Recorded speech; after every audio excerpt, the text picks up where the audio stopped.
Numerical number 8 में आपको बताया जा रहा है कि 4 मीटर लॉन्ग यूनिफॉर्म लेडर, ठीक है, आपको क्या दिया गया है, एक 4 मीटर जो है लॉन्ग यूनिफॉर्म लेडर दिया गया है जिसका वेट जो है वो 120 न्यूटन है। सही है, तो आप यहाँ पर फिगर में देख सकते हैं कि आपको एक लेडर जो है दिया गया है, एक सीढ़ी जो है दिया गया है। सही है, और इस सीढ़ी का जो लेंथ है वो कितना है, वो है 4 मीटर। सही है, और इसका जो वेट है वो कितना है, 120 न्यूटन है। और जाहिर सी बात है वेट जो लगेगा इसका सेंटर ऑफ ग्रेविटी पर लगेगा, और ये इसका सेंटर है, ठीक है। लेट सपोज इसका सेंटर ऑफ ग्रेविटी है, तो वेट जो लगेगा वो इस पोजीशन पर ही लगेगा। सही है, और ये जो आपके पास ये जो सीढ़ी दी गई है, सही है, तो आपको यही बताया जा रहा है कि wall making 70 degree above the cement floor, और ये फ्लोर के साथ जो है 70 डिग्री का एंगल जो है बनाएगा। सही है, जिस तरह के फिगर में दिखाया गया है। अज्यूम द वॉल इज़ फ्रैक्शनलेस, आप यहाँ पर ये अज्यूम करेंगे कि ये वॉल जो आपके पास है ये फ्रैक्शनलेस है, यहाँ पर कोई फ्रैक्शन नहीं है। But the floor is not, और आपके पास जो ये फ्लोर है, ठीक है, ये फ्लोर है, तो ये आपके पास क्या होगा, फ्रैक्शनलेस नहीं होगा।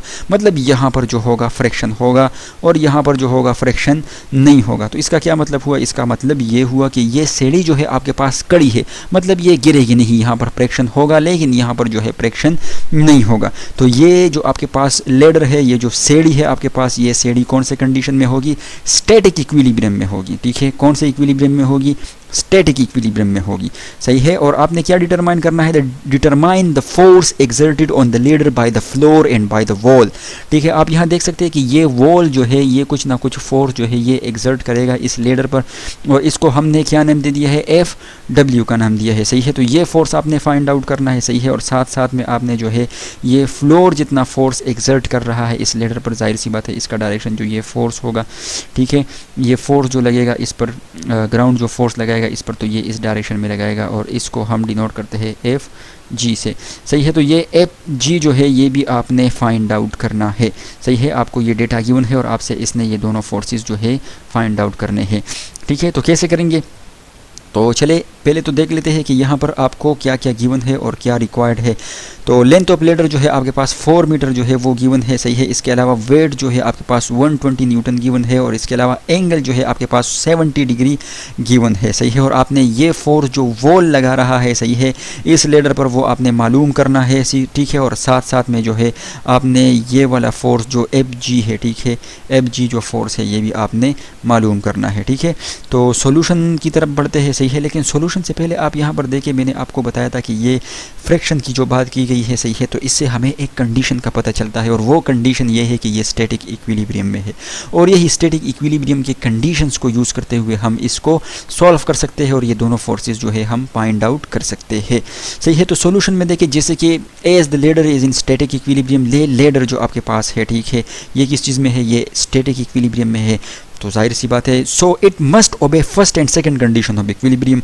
ये आपके पास फर्स्ट कंडीशन ऑफ इक्विलिब्रियम और सेकंड कंडीशन ऑफ इक्विलिब्रियम दोनों को क्या करेगी, ओबे करेगी। सही है, फर्स्ट कंडीशन ऑफ इक्विलिब्रियम क्या है, सेकंड कंडीशन ऑफ इक्विलिब्रियम क्या है, तो ये आप जो है ना अपनी बुक उठाए थ्योरी की, और उसमें से देखें कि ये फर्स्ट कंडीशन ऑफ इक्विलिब्रियम और सेकंड कंडीशन ऑफ इक्विलिब्रियम क्या है। सही है, वैसे मैं आपको बताऊँगा यहाँ पर जब हम इसको यूज़ करेंगे कि ये क्या है। So by second condition of equilibrium आपके पास ये सेकंड कंडीशन ऑफ इक्विलिब्रियम ये बताता है कि आपके पास जो नेट टॉर्क होगा, सही है, नेट टॉर्क जो आपके पास होगा वो किसके बराबर होगा, वो 0 के बराबर होगा किसी बॉडी पर। ठीक है, तो ये सेकंड कंडीशन ऑफ इक्विलिब्रियम को ओबे करेगा। सही है, इसका एक और मतलब है कि समीशन ऑफ टॉर्क जो होगा वो आपके पास किस चीज़ के बराबर होगा, वो 0 के बराबर होगा। सही है, तो समीशन ऑफ टॉर्क कब 0 के बराबर होगा आपके पास, जब आपके पास टॉर्क जो आपके पास टॉर्क होगा, सही है, क्लॉकवाइज टॉर्क और एंटी क्लॉकवाइज टॉर्क आपस में बराबर होंगे। टॉर्क जो आपके पास होगा तो एंटी क्लॉकवाइज टॉर्क, ठीक है, ये अगर आपके पास बराबर होगा टॉर्क क्लॉकवाइज, सही है, तो आपके पास जो समीशन ऑफ टॉर्क होगा किसी भी ऑब्जेक्ट पर, तो वो किसके बराबर होगा, 0 के बराबर होगा। सही है, तो अब इस फिगर में देख लेते हैं कि हमारे पास इस फिगर में जो टॉर्क है वो कौन कौन से है, एंटी क्लॉकवाइज टॉर्क कौन सा होगा और क्लॉकवाइज टॉर्क कौन सा होगा। तो आप यहाँ देख सकते हैं कि ये जो आपके पास दीवार है, ठीक है, ये दीवार जो है ये फोर्स एक्सर्ट करेगा, ठीक है, और ये जो फोर्स एक्सर्ट करेगा वो FW होगा। तो इस FW की वजह से एक टॉर्क प्रोड्यूस होगा, सही है, जो क्या होगा, एंटी क्लॉकवाइज डायरेक्शन में होगा, आप यहाँ देख सकते हैं, और इसको हमने टॉर्क 1 का नाम दे दिया है, सही है।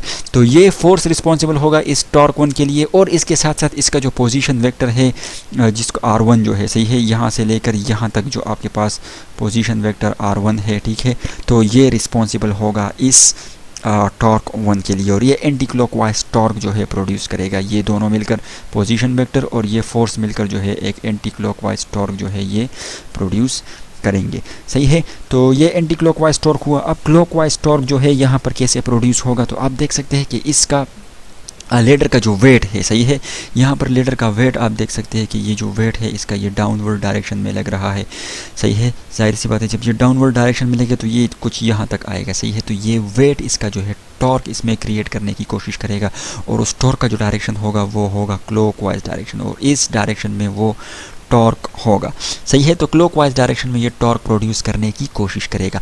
अच्छा, इस वेट के लिए जो है ये भी एक फोर्स है, ग्रेविटेशनल फोर्स की वजह से ही वेट होती है, ठीक है। तो ये जो टॉर्क प्रोड्यूस करेगा उसको हम टॉर्क 2 का नाम दे देंगे, सही है।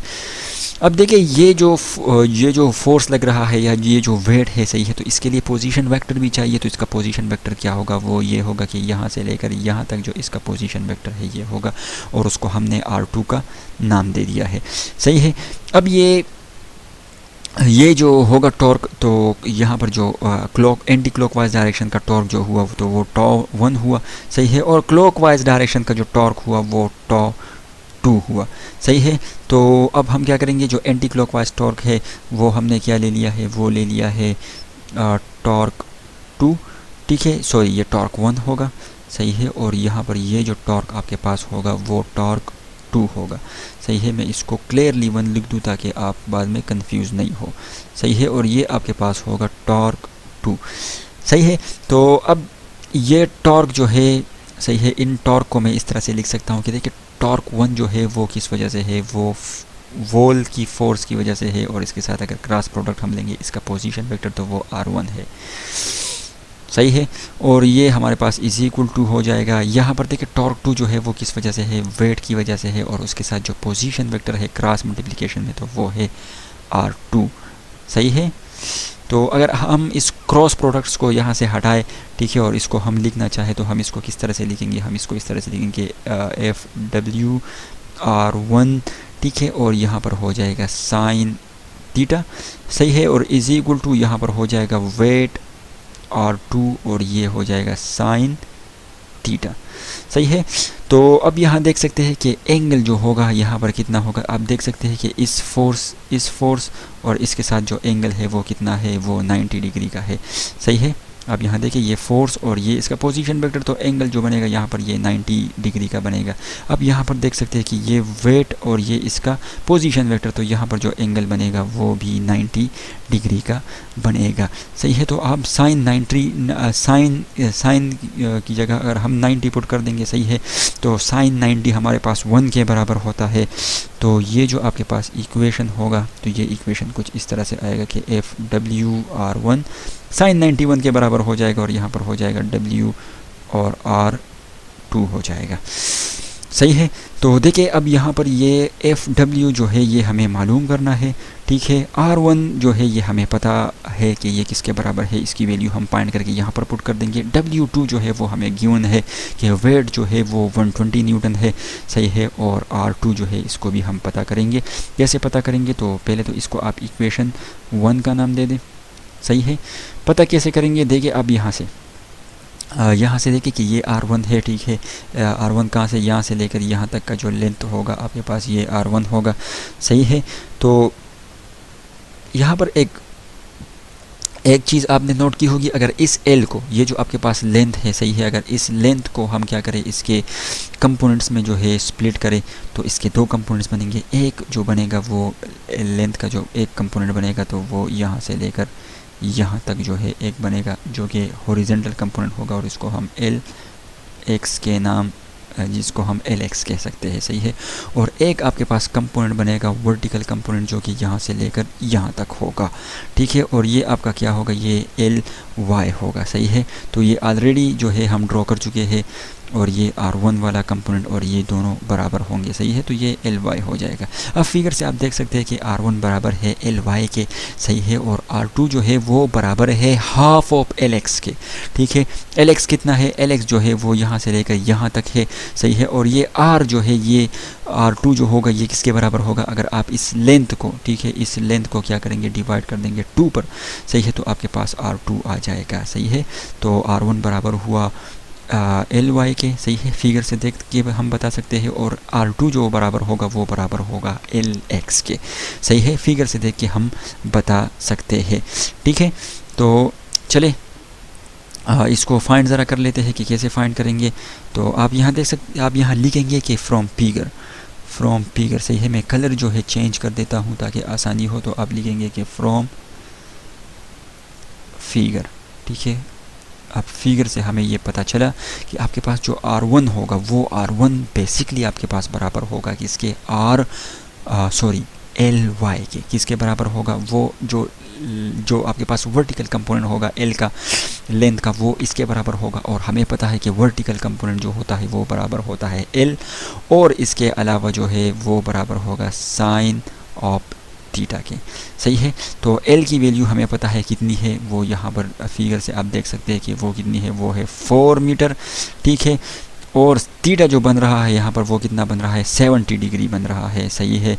तो आप लिख सकते हैं 4 और 70 डिग्री, सही है। तो 4 हो जाएगा और यहाँ पर साइन 70 डिग्री, ठीक है। तो 4 और साइन 70 डिग्री जब आप इसको फाइंड करेंगे कैलकुलेटर से, तो आप पाएंगे कि ये वैल्यू आपके पास बराबर आ जाएगी, ये जो आपके पास R1 होगा ये बराबर हो जाएगा, ठीक है, किसके, ये बराबर हो जाएगा आपके पास 3.67 मीटर के। तो ये R1 की वैल्यू जो है वो फाइंड हो चुकी है, ठीक है। और R2 की वैल्यू जो है वो हम अभी फाइंड करेंगे। तो आप देखिए यहाँ पर फिगर से अगर आप देखेंगे, ठीक है, तो R2 जो है वो आपके पास किसके बराबर है, हाफ ऑफ Lx के बराबर है, सही है। L का जो है इसका एक जो है वर्टिकल कंपोनेंट ये आया और एक हॉरिजॉन्टल कंपोनेंट ये आया, सही है। तो ये बराबर है हाफ ऑफ Lx के, ठीक है। R2 आप देख सकते हैं फिगर से कि ये हाफ ऑफ Lx के बराबर है, सही है।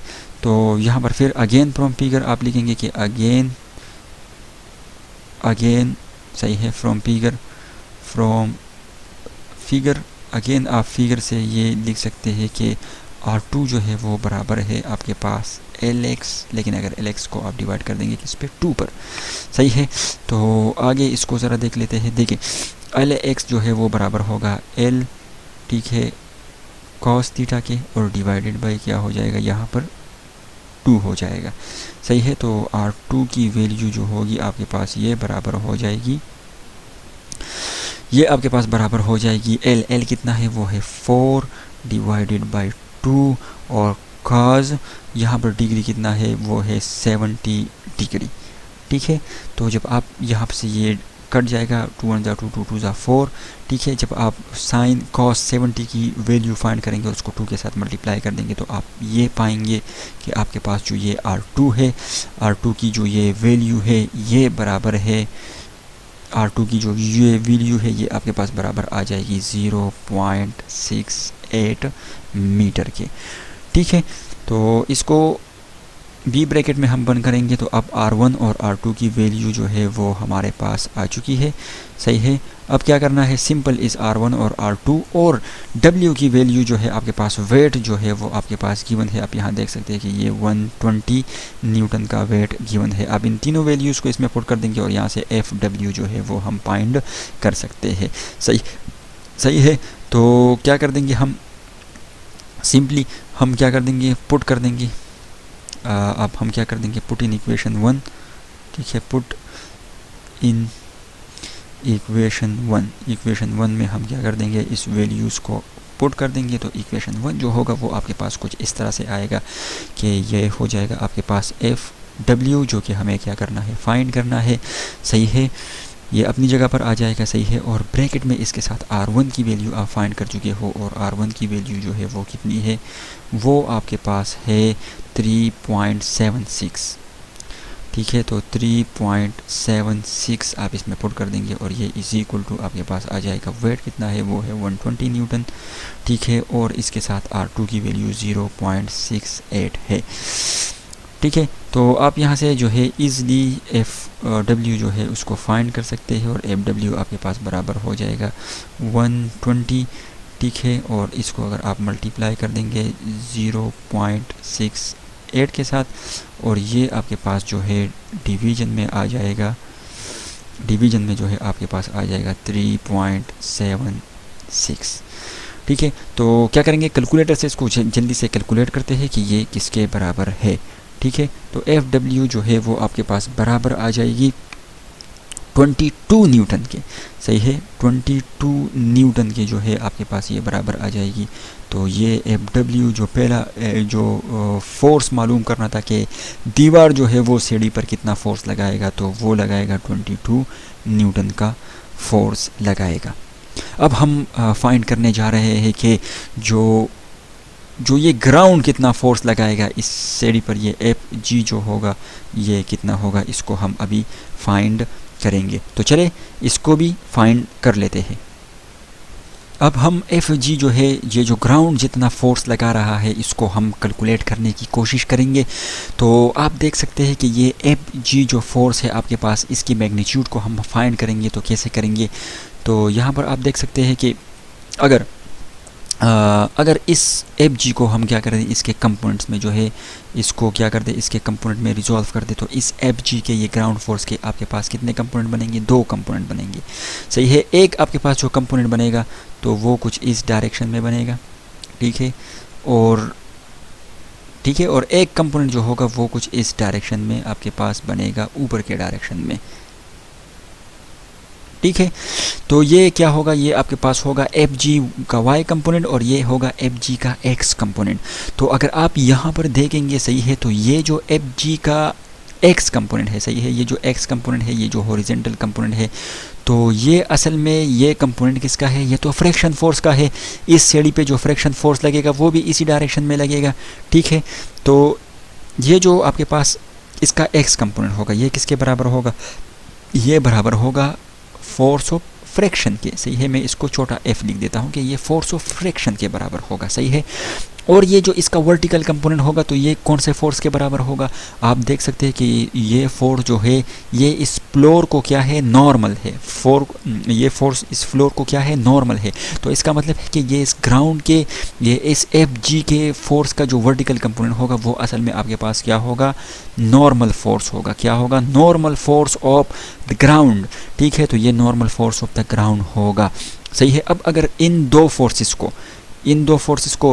फोर्सेस को हम फाइंड करने में कामयाब हो जाते हैं, तो सिंपली हम ये वाला फार्मूला लगाएंगे कि हमारे पास फोर्स G का जो है मैग्नीट्यूड बराबर होगा किसके, अंडर द रूट, ठीक है।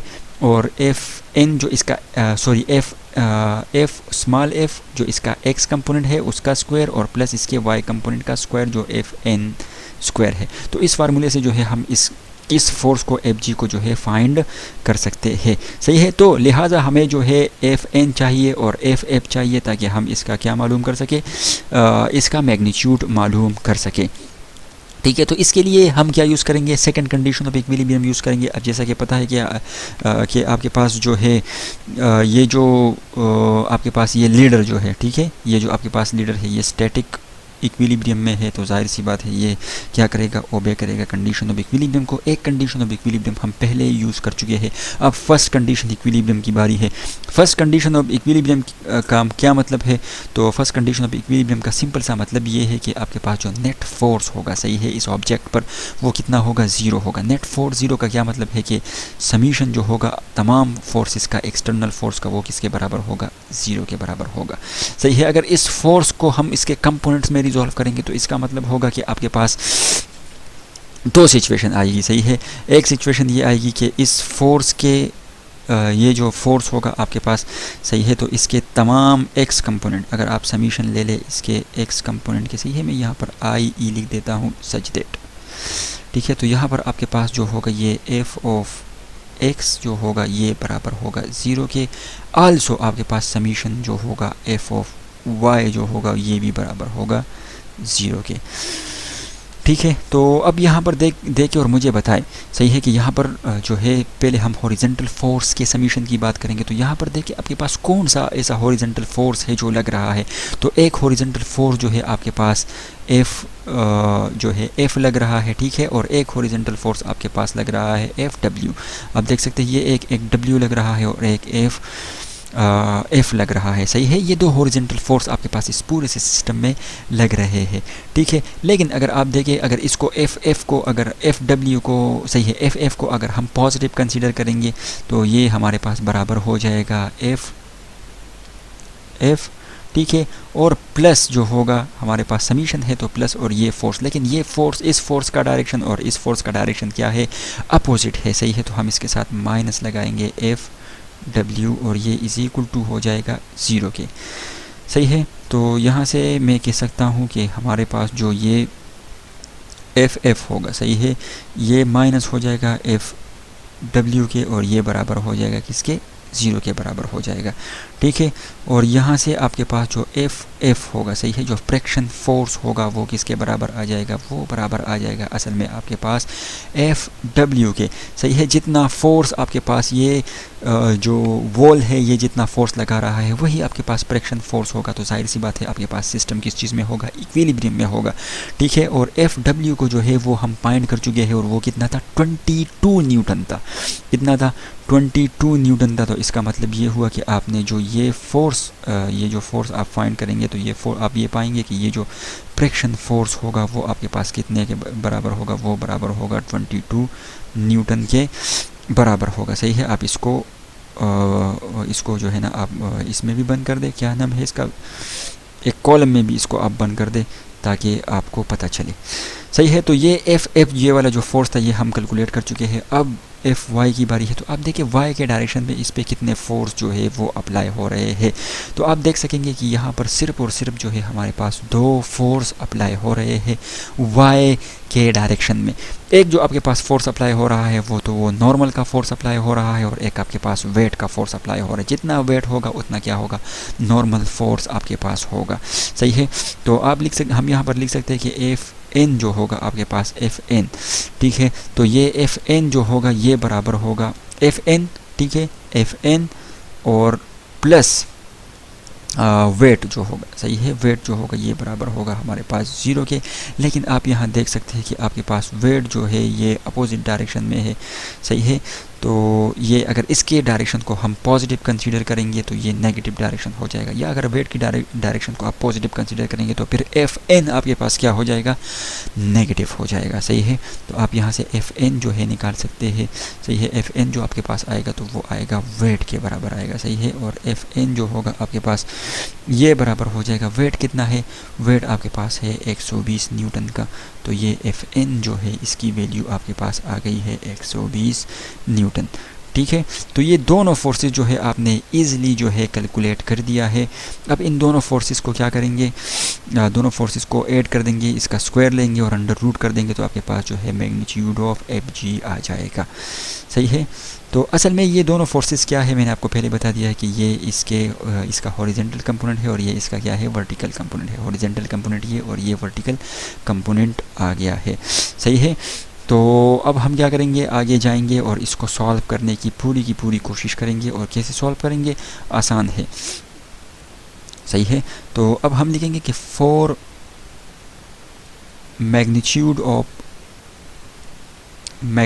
ऑफ FG, अगर FG की मैग्नीट्यूड हम फाइंड आउट करना चाहते हैं तो FG की मैग्नीट्यूड किसके बराबर होगी, FG जो होगा आपके पास ये बराबर होगा is equal to under the root, ठीक है, अंडर द रूट, और अंडर द रूट इसका जो है x कंपोनेंट, ठीक है, FG x कंपोनेंट का स्क्वायर, ठीक है, और प्लस इसके y कंपोनेंट का स्क्वायर, FG के y कंपोनेंट का स्क्वायर के बराबर होगा। अब देखिए FGX जो है आप फिगर से भी देख सकते हैं कि वो किसके बराबर है, वो बराबर है F के, ठीक है, इसके बराबर है F के बराबर है। तो हम इसको लिखेंगे कि ये आपके पास बराबर है F के, ठीक है। तो FG जो होगा वो आपके पास बराबर हो जाएगा, ये हो जाएगा एफ मतलब फ्रैक्शन फोर्स के, और इसका क्या हो जाएगा स्क्वायर हो जाएगा, और प्लस एफ जी वाई जो होगा वो आपके पास बराबर होगा एफ, ठीक है, किसके बराबर होगा एफ एन के, नॉर्मल फोर्स के बराबर होगा, और ये एफ एन का स्क्वायर हो जाएगा, और अंडर द रूट जो होगा वो अपनी जगह पर आएगा। सही है। अब ये एफ एफ कितना है हमने निकाला है, ये 22 न्यूटन है। सही है। और ये दूसरा जो है ये 120 न्यूटन का है, तो हम यहाँ लिख सकते हैं अंडर द रूट, ठीक है, अंडर द रूट हम लिख सकते हैं यहाँ पर ये 22 न्यूटन, तो ये 22 का स्क्वायर हो जाएगा प्लस, और ये हो जाएगा 120 न्यूटन का स्क्वायर हो जाएगा। ठीक है, तो आप यहाँ से इजीली कैलकुलेट कर सकते हैं एफ जी, और आप ये पाएंगे कि आप जब इसको कैलकुलेट कर देंगे, सही है, इसका स्क्वायर लेंगे और फिर आखिर में इसका रूट ले लेंगे, तो आप ये पाएंगे कि आपके पास ये जो एफ जी है ये आपके पास बराबर आ रहा है 122 न्यूटन के बराबर आ रहा है। सही है। तो इस तरीके से आप जो है फर्स्ट कंडीशन ऑफ इक्विलिब्रियम को यूज़ करते हुए आप एफ जी को जो है ईज़िली फाइंड आउट कर सकते हैं। सही है। ये न्यूमेरिकल थोड़ा सा लेंथी ज़रूर है, लेकिन ये इतना भी मुश्किल नहीं है, आसान न्यूमेरिकल है, थोड़ा सा कंसेप्चुअल है। आप थोड़ा सा कंसेप्ट अगर लगाएंगे और थोड़ा सा फोकस के साथ इसको देखेंगे तो उम्मीद करता हूँ कि आप इसको ईज़िली सॉल्व कर सकेंगे।